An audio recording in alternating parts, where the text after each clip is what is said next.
కేంద్ర ప్రభుత్వం కీలక నిర్ణయం తీసుకుంది. 114 రాఫెల్ యుద్ధ విమానాల కొనుగోలుకు ఆమోదం తెలిపింది. ఫ్రాన్స్ నుంచి రాఫెల్ విమానాలను కొనుగోలు చేయనుంది కేంద్రం.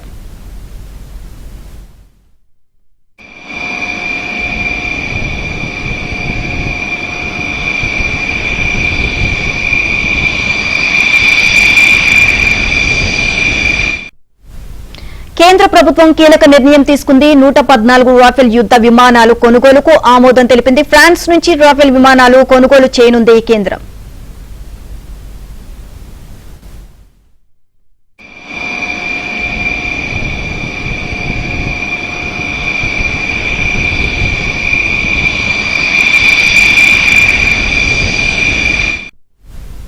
కేంద్ర ప్రభుత్వం కీలక నిర్ణయం తీసుకుంది. 114 రాఫెల్ యుద్ధ విమానాలు కొనుగోలుకు ఆమోదం తెలిపింది. ఫ్రాన్స్ నుంచి రాఫెల్ విమానాలు కొనుగోలు చేయనుంది కేంద్రం.